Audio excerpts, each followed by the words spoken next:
Buenas tardes, doctor. Muchas gracias por aceptar. ¿Cómo está? Muy bien, doctora Rodríguez, encantado de estar aquí conversando con usted.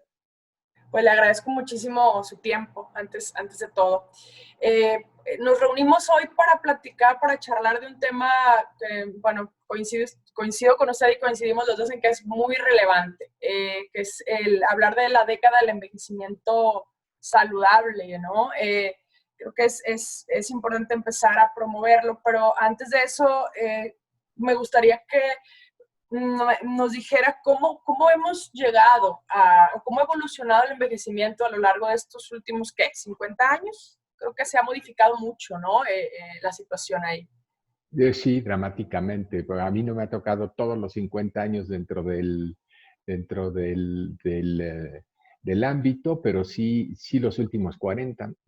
Entonces, creo que más o menos estoy autorizado para hablar al respecto. Y en realidad sí ha sido un cambio de paradigma muy interesante, que no cesa, además, que sigue evolucionando ahora con una perspectiva de longevidad, con una visión ya muy distinta y entendiendo que hay mucho terreno que hemos ganado, aunque de una manera todavía muy dispareja. No todos los países, ni siquiera al interior de los países más avanzados, no todos los estratos sociales se han beneficiado de la misma manera.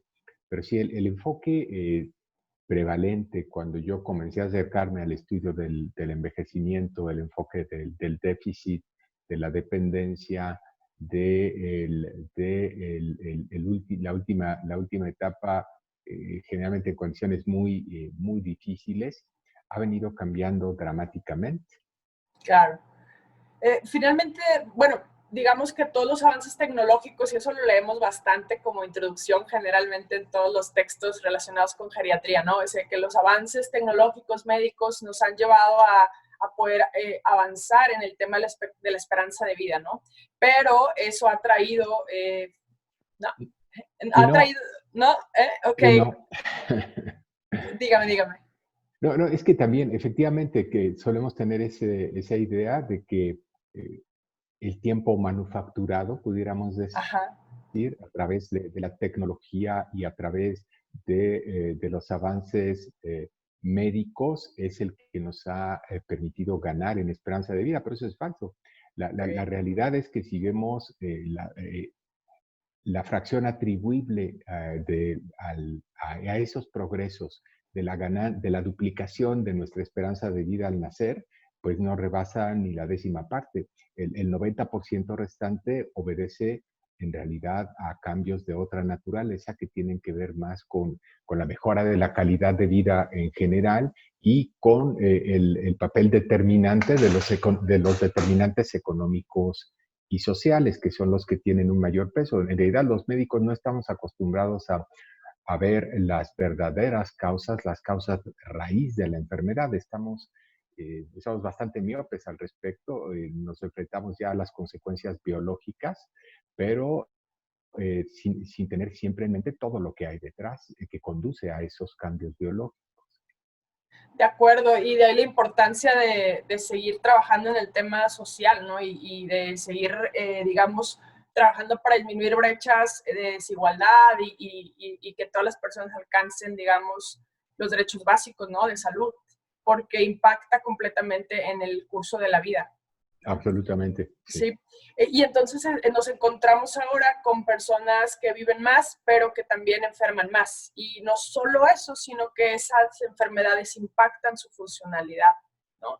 En algún momento de esta charla me gustaría que habláramos del autocuidado, pero creo que también va mucho de la mano en lo que usted comenta. El acceso a los derechos de salud incluye la instrucción relacionada al autocuidado, ¿no? Que podría hacer una diferencia en que las personas no sean tan, o no terminen, digamos, siendo tan poco funcionales, ¿no?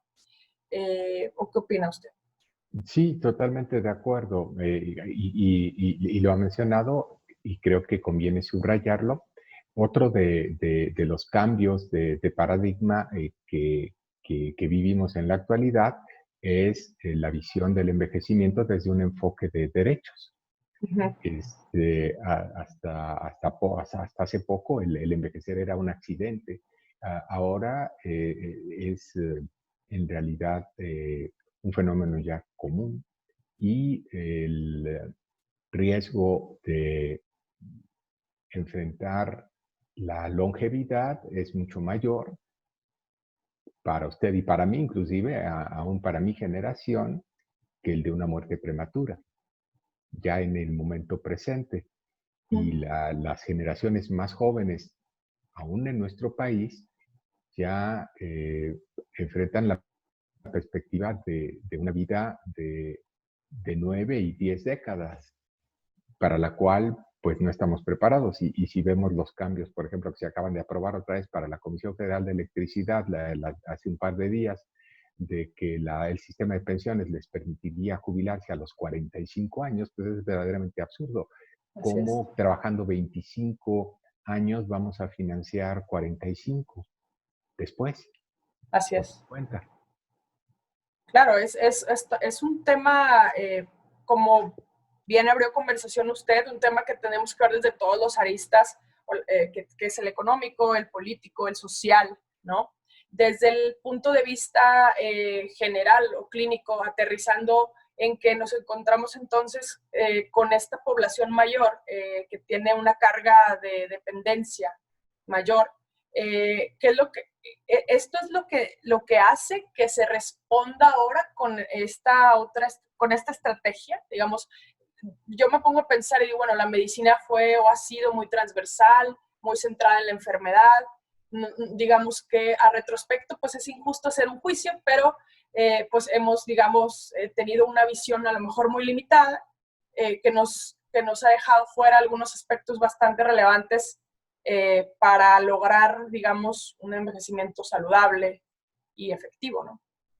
Sí, ciertamente. Bueno, aquí el enfoque de la Organización Mundial de la Salud parte de la visión de la enfermedad crónica, del reconocimiento de la relevancia de la misma. Vamos, en el caso de nuestro país, yo recuerdo que la Dirección de Enfermedades Crónicas comenzó a operar formalmente en los años 90 y apenas ahí se creó y empezaba la conciencia y empezaban las primeras encuestas nacionales de salud y el interés se iba dirigiendo en ese sentido. Hoy, e incluso cuando comenzamos a trabajar la iniciativa para el reporte mundial sobre envejecimiento y salud, la primera reunión de trabajo tuvo lugar en 2013, hace ya 7 años. Este, eh, la, la, la, idea dominante seguía siendo la de la enfermedad crónica, la dependencia y cómo enfrentar esos retos, cómo ponerlos sobre la mesa y cómo enfrentarlos. Y conforme el tiempo ha venido pasando, surge una nueva visión y particularmente en los últimos 3 años se fortalece en países como el Reino Unido, más recientemente la Academia Nacional de Medicina de los Estados Unidos lanzó el reto de la longevidad, una iniciativa de alcance global en realidad, buscando entender el envejecimiento desde esta nueva perspectiva, mucho más positiva por todas las oportunidades que abre, que nos ofrece a todos el incremento de la vida, de la duración de la vida, pero no solo eso, sino el incremento de la duración de la vida activa. Entonces ya no es nada más el ver el problema de la dependencia y la enfermedad, sino todo el potencial que encierra el tiempo que estamos ganando en la actualidad. Ahora, esta realidad es ambigua y a la par, lo decía, estamos viviendo más tiempo para enfermar, más tiempo quizás, pues yo tendría que decir que sí, tal es el caso mexicano en particular, y lo estamos viendo ahora en el resultado del análisis de los datos de mortalidad, de móvil mortalidad relacionados con la pandemia de COVID-19. En el caso mexicano, las cifras de mortalidad de personas mayores no son tan importantes como en otros países del mundo, en parte porque forman una proporción menor de la población, pero en parte también porque personas en edad media de la vida tienen condiciones de salud mucho más desfavorables en términos de enfermedad crónica y los hacen de alguna manera envejecer aceleradamente, por así decir, su edad biológica es mucho mayor que su edad cronológica y están sufriendo las consecuencias en los desenlaces desfavorables que enfrentan frente al coronavirus, por ejemplo. Sí, de hecho, esta parte este nuevo enfoque es más integrador, porque por un lado lleva o abre más bien la perspectiva de envejecimiento saludable, no solo las personas que no tienen enfermedades, sino que integra a todas estas personas que tienen enfermedades y que las controlan, ¿no? O que tienen, digamos, un autocuidado. Y a la vez invita a todas las personas que todavía no están en la edad cronológica pues a interesarse por hacer algo, por su capacidad funcional, ¿no? En ese sentido, creo que es importante, por eso, bueno, a mí me encanta el tema, es uno de los temas que más me gusta, por esa conexión que tiene que haber, esta parte de que se tiene que ocupar la población en su propia salud y en entender que el envejecimiento es un proceso que en mucho puede depender de nuestras conductas, ¿no? Claro, y esto tiene mucho que ver también con otro cambio paradigmático, que es el relativo a la perspectiva de curso de vida y cómo las bases del envejecimiento individual se sientan desde muy temprano en la existencia y como lo sabíamos ya desde hace 20 años por lo menos relativo a la enfermedad cardiovascular, sabemos que hay una programación genética, hay una programación no solo genética, sino metabólica del desarrollo que se gesta desde muy temprano en la vida, en los primeros 1000 días desde el inicio, desde la concepción, hasta la vida extrauterina y que determina en buena medida la calidad, sí, particularmente de nuestra actividad metabólica y de la posibilidad de enfermedad cardiovascular, pero en buena medida la calidad de nuestro envejecer. Y esto se puede modular incidiendo sobre las condiciones de la vida fetal y se puede modular de una manera sostenida a través del tiempo, al parecer también por intervenciones nutricionales. Cada vez tenemos más información, por ejemplo, ahora que somos capaces de aproximarnos a la medición de la edad biológica, por ejemplo, a través de técnicas de estimación de la metilación del DNA Del con DNA. mucha precisión. El reloj de Horvath nos permite contrastar la edad cronológica contra la edad biológica en un individuo en particular, y no solo eso, sino ver cómo se modifica a través del tiempo y en base a intervenciones específicas. Y ahí ya se ha podido demostrar cómo hay efectivamente forma no solo de mitigar o modular el progreso del envejecimiento, sino de revertir algunos de sus cambios. Así es, y es lo que busca la estrategia, ¿no? De la década de envejecimiento saludable. De alguna manera es promover esta parte, promover, digamos, a diferentes niveles. En primer lugar, lo que hemos estado revisando, lo que yo estuve revisando es la inclusión y la apertura de las personas hacia las personas mayores, ¿no? Que creo que es algo muy, muy importante. Y dejar el estigma, que creo que eso es algo que traemos arrastrando todavía bastante. Si hablamos a lo mejor en Latinoamérica y en México, creo que, no sé, bueno, usted me podrá decir como experto, pero desde mi perspectiva, creo que sí vamos un poco más rezagados en ese sentido, ¿no? De la estigmatización. Pues sí, y realmente otra vez es un fenómeno global y es probablemente la forma de discriminación más estructural y es la única forma de discriminación de la cual todos, si vivimos lo suficiente, vamos a ser víctimas. Ahí todos estamos expuestos y eso es interesante también. No hay otra forma de discriminación en la cual estemos tan expuestos y tan vulnerables el común de los humanos. Claro. Esta propuesta de envejecimiento saludable, pues ya, como decíamos hace rato, abre un poco más, digamos, el término de envejecimiento hacia la capacidad que tenga el individuo, o más bien dicho, para promover la capacidad funcional, que, o sea, más bien esta parte del envejecimiento saludable se basa en promover la capacidad funcional, que tiene que ver con atributos o con características que permiten al individuo ser y hacer lo que disfruta. Y entonces ahí ya se vuelve bien individualizado, ¿no? Se vuelve, Efectivamente, ajá, muy esa centrado. idea de poder, primero, tener la visión de curso de vida, saber desde cuán temprano inicia el proceso. Segundo, tener herramientas para medir nuestro progreso a través del tiempo y de alguna manera el concepto de capacidad intrínseca va en ese sentido. Y una primera aproximación a esa estimación se ha venido trabajando a través del consorcio clínico que forman la Asociación Internacional de Gerontología y la Organización Mundial de la Salud, del cual soy vicedirector, que ha venido trabajando la iniciativa ICOPE de cuidados integrados para personas mayores.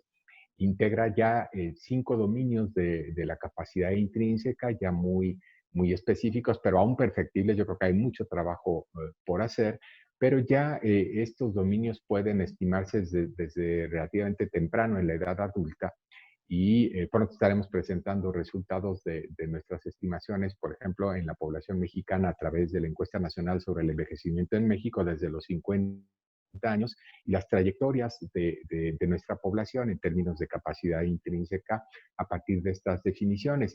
Y el ser capaces de medir esto y de medir y de establecer trayectorias y medirlas, pues ahora sigue el entender cuáles son los determinantes de esas distintas trayectorias y para poder intervenir. Un ejemplo muy reciente lo tenemos ya en el grupo de trabajo de Lancet sobre demencias.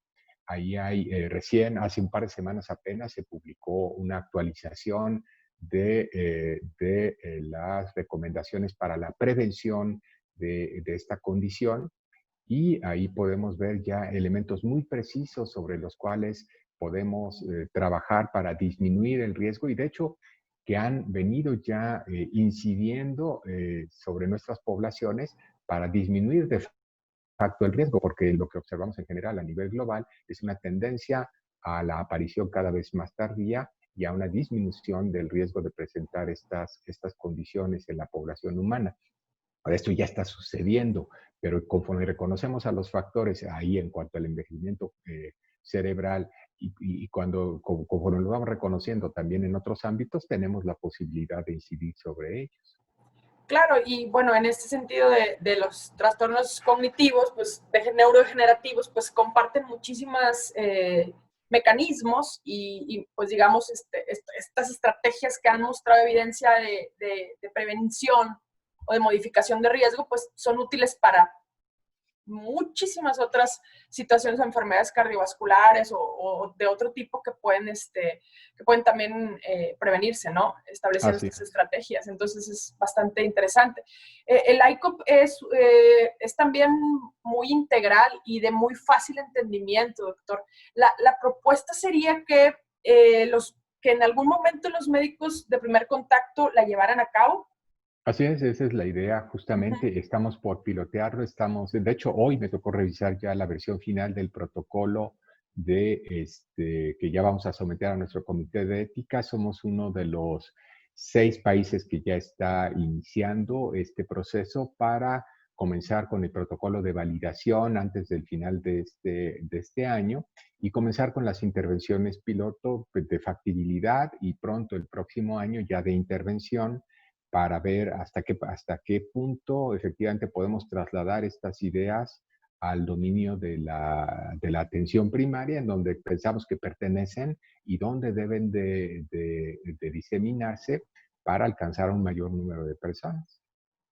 Pues me encanta la estrategia, creo que es muy completa y necesaria, sobre todo para la sensibilización. Si todavía hubiera ciertos sectores de atención primaria que no estuvieran tan sensibilizados hacia la necesidad de hacer una detección, porque vale la pena decirlo, en el caso del ICOP y de esta estrategia que se está proponiendo, pues la idea es una detección, y no sé si llamarla detección, doctor, tal vez una un monitoreo del curso de vida para encontrar un punto en el cual a lo mejor no hay un impacto en la función, un impacto negativo, pero ya hay una manifestación de que algo hay que hacer para que ese curso de vida cambie hacia o siga hacia la independencia. No sé si me expliqué. Sí, sí, totalmente, Ajá. sí, de acuerdo. Entonces, eso me parece muy, muy importante desde el punto de vista de ser humano, de ciudadana, pero también como médico, porque desgraciadamente todavía tenemos esa parte en la cual la intervención ya es muy tardía. Entonces, me encanta esta visión porque es más integral, es mucho más holística. Sí, Entonces, efectivamente estamos tratando de cambiar. Es un primer paso en la dirección correcta, creo yo, tratando de cambiar el enfoque de una medicina reactiva a una medicina proactiva, personalizada e individualizada. Esto podría parecer muy elemental y pretencioso el que lo diga basado tan solo en esa estrategia, pero como lo decía, es un primer paso, vamos en esa dirección y la definición de la idea de capacidad intrínseca y la capacidad que estamos desarrollando además para estimar la parte de vitalidad a través de la medición de la edad biológica, creo que nos va a permitir avanzar más rápidamente y pronto también tener elementos para poder individualizar y para poder medir de manera muy personalizada los progresos o los obstáculos a superar. claro. Y bueno, queda claro que el rol de llevar a cabo esto pues tiene que ver con los diversos sectores de la sociedad, pero me gustaría hablar ahora sí, aterrizar en el autocuidado, doctor. ¿Qué rol tiene el hecho de que el individuo se ocupe? Porque podemos tener todas las herramientas eh, que digamos, qué importancia tiene el que el individuo tome esa responsabilidad. Y no sé si esa responsabilidad se llama autocuidado. Yo pienso que sí, pero no sé, ¿qué piensa usted sobre eso? Bueno, sí, efectivamente es fundamental y particularmente en el dominio de la enfermedad crónica, la capacidad de las personas para tomar control de su situación. De hecho, hay todo un programa, probablemente el más ampliamente difundido en el mundo, que fue creado por una mexicana, por cierto, en la Universidad de Stanford, que ha sido adoptado ya como el programa rutinario en el Reino Unido, en Australia, y la Organización Panamericana de la Salud se ha dedicado a difundirlo y lo ha puesto a nuestro alcance. De hecho, los derechos los tiene la organización y nos permite utilizarlo. El programa se llama Tomando Control y es un programa dirigido a promover la autoeficacia, más que a la enseñanza de acciones específicas respecto a condiciones particulares, el tomar conciencia de que uno puede efectivamente tomar control de la situación y mejorar los desenlaces cuando los entiende, cuando entiende mejor lo que le está pasando, cuando uno conoce las alternativas que se le ofrecen para intervenir y las consecuencias de no hacerlo. Y todo esto ofrece una gran cantidad de oportunidades y en general la experiencia que hemos tenido en los grupos en los que hemos trabajado con esta metodología, pues empodera mucho a la gente, es muy estimulante, es relativamente simple, es oneroso en cuanto a que tenemos que pagar por los libros, porque esto está hecho de una manera tal que está basada en libros, en papel todavía. No Okay. hay, no hay recursos electrónicos también para que pueda difundirse en cualquier ámbito y con personas de cualquier edad. Es bastante efectivo, pero es una limitante que estamos buscando la manera de superar para poder generalizarlo en el caso mexicano. Pero así como hay otras experiencias y efectivamente se trata de fomentar la autoeficacia y de pues por no decir la responsabilidad individual, pero no es solo cuestión de responsabilidad, tiene que pasar por el conocimiento y por el acceso a la información pertinente para poder realmente ser eficaces y para poder realmente considerar la necesidad de actuar primero y después proponérselo y llevarlo a cabo y Sin ver duda, los resultados. claro, sin duda es un proceso. Digamos, nosotros como clínicos tendríamos ahí que dedicar algo de tiempo a nuestra consulta, pero no sería suficiente, ¿verdad? Creo que ahí sí el esfuerzo podría venir de los institutos estatales dirigidos a las personas mayores. Creo que se me ocurre que puede ser una buena herramienta ahí de acciones encaminadas a la Pero autoeficacia. también creo que también entra en el ámbito de nuestra responsabilidad como clínicos y que también eh, eh, estoy consciente de que tenemos que evolucionar y que cada vez la demanda de información y la búsqueda de orientación nos van llevando más en esa dirección.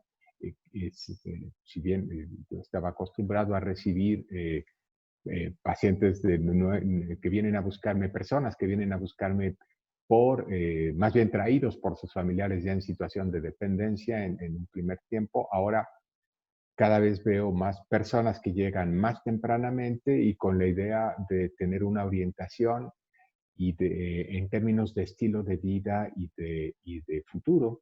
No tanto una visión reactiva de vengo a solucionar tal problema, sino cómo puedo evitarlo. Y creo que estas oportunidades se nos estarán dando cada vez más y más y que tenemos que desarrollar las habilidades y las competencias que nos permitan coachear, podríamos decir. Hay quien lo hace ya así como coaching profesionalmente a las personas para acercarse a este objetivo del envejecimiento saludable. Y es un proceso de muy largo plazo y es un proceso que ofrece infinidad de oportunidades. Creo que ahí hay mucho espacio para la creatividad en la nueva unidad clínica que estamos desarrollando en el Instituto Nacional de Geriatría, que esperamos abrir a finales de este año. Ya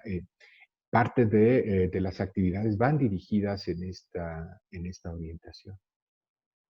Bien, pues creo de muchísima relevancia promover esta parte.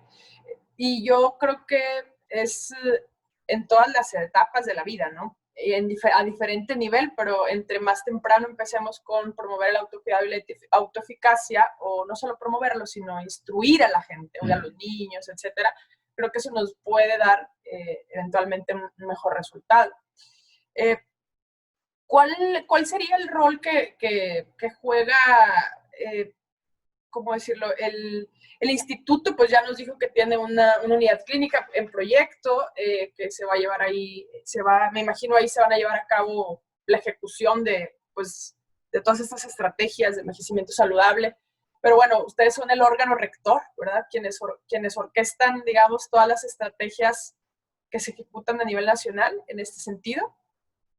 Sí, Eh, y justamente acaba de publicarse el programa sectorial de salud y a partir de que este ha sido publicado, ya tenemos listo y seguramente en cuestión de semanas será publicado también el programa de acción específico de envejecimiento dentro de la Secretaría de Salud. Es la primera vez que el Instituto Nacional de Geriatría conduce el desarrollo de este programa de acción específico con toda una serie de actores, el Seguro Social, el ISSSTE, el Sistema Nacional DIF, con todo el sector salud trabajando de común acuerdo para el desarrollo de un programa basado en la estrategia y plan de acción para el envejecimiento saludable de la Organización Mundial de la Salud, adaptado a la circunstancia nacional y con esta visión, además de cuidados integrados.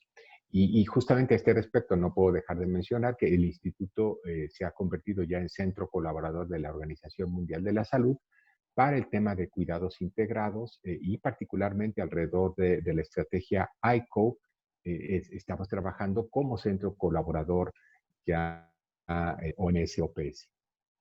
Pues es el año, digamos, el año cero de la década, del decenio, ¿no? Digámoslo así, o el primer año. Entonces, pues pinta bastante interesante la estrategia y creo que vale muchísimo la pena conocerla y promoverla, ¿no?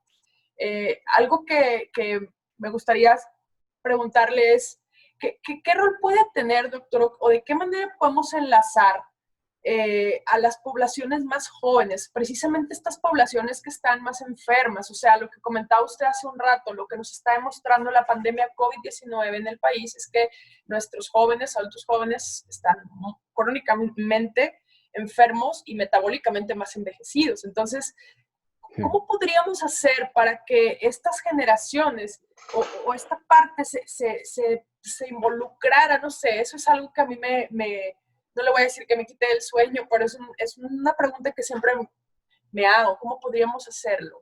¿O qué se le ocurre a usted? No tengo una respuesta, pero efectivamente tenemos aquí una oportunidad y habría que ver cómo transmitir esta idea, cómo vender esta idea de que estamos envejeciendo aceleradamente, digo, lo sabemos, y de hecho estamos trabajando ya un análisis de la base de datos de los pacientes afectados por esta enfermedad en el país. Ya hemos publicado un par de artículos al respecto en donde se demuestra el papel más relevante que tiene la enfermedad, pues, más que la edad cronológica. Y ahora estamos tratando de demostrar cómo podemos, a través de la estimación de la edad biológica, también hacer una estimación de riesgo de desenlaces desfavorables y los resultados son bastante interesantes. La cuestión es cómo transmitir esto a la comunidad y cómo hacérselo ver, porque es fundamental y la oportunidad que tenemos ahora es inmejorable. Podríamos decir así que como anillo al dedo nos viene para hacerle sentir a la población. De alguna manera en el sector salud creo que esta visión se tiene y por eso es que se ha hecho tanto énfasis ahora en el tema también de enfermedades crónicas y las consecuencias negativas que está teniendo sobre la mortalidad y sobre el contagio de la enfermedad.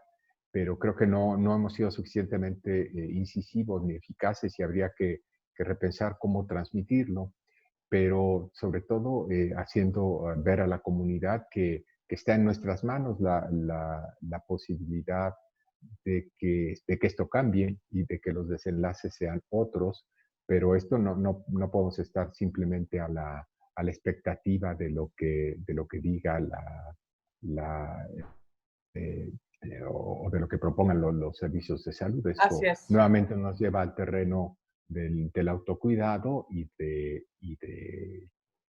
la, de la autoeficacia. y la autoeficacia.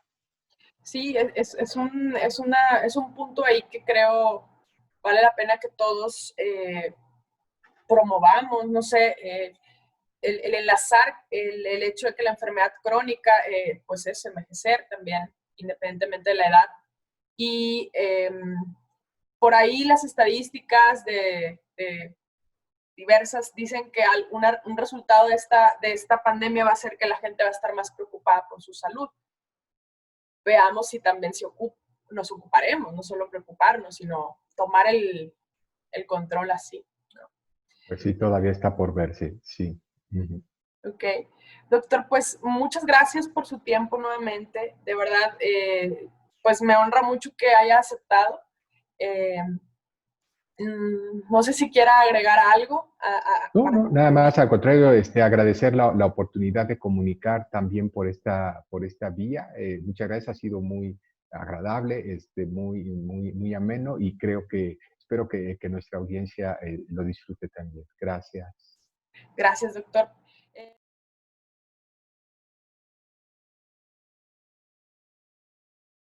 ¿Tiene usted alguna rutina de vida? Pues sí, varias. Bueno, la actividad física sí forma parte fundamental. Diariamente tengo actividad física. Luego también, desde hace algunos años, practico diferentes modalidades, según ha venido evolucionando el conocimiento también de simulación de ayuno. Ahora, Okay. la que está la que está un poco mejor fundamentada, que es el limitar la ingesta de nutrientes a 6 de las 24 horas, que Ok. creo que es la que se adapta mejor a mi ritmo de vida y a mis hábitos. Y también el disponer de, de mi tiempo, y eso ha sido una ganancia, realmente sí, soy de las personas más afortunadas en estos tiempos, porque he podido recuperar entre hora y media y dos de mi tiempo que empleaba en Ya. desplazamientos, por ejemplo, y esto me ha permitido nuevamente desarrollar mis habilidades manuales que se habían quedado dormidas. Y eso es algo que también me da mucha, de alguna manera es una meditación activa, Claro. y es algo que ayuda también a, la, a mejorar la calidad de vida, e indiscutiblemente el cultivar una espiritualidad que sea laica o religiosa, pienso que es fundamental para poder enfrentar el día a día, y seguir creciendo, más allá de cualquier reto que tengamos que enfrentar.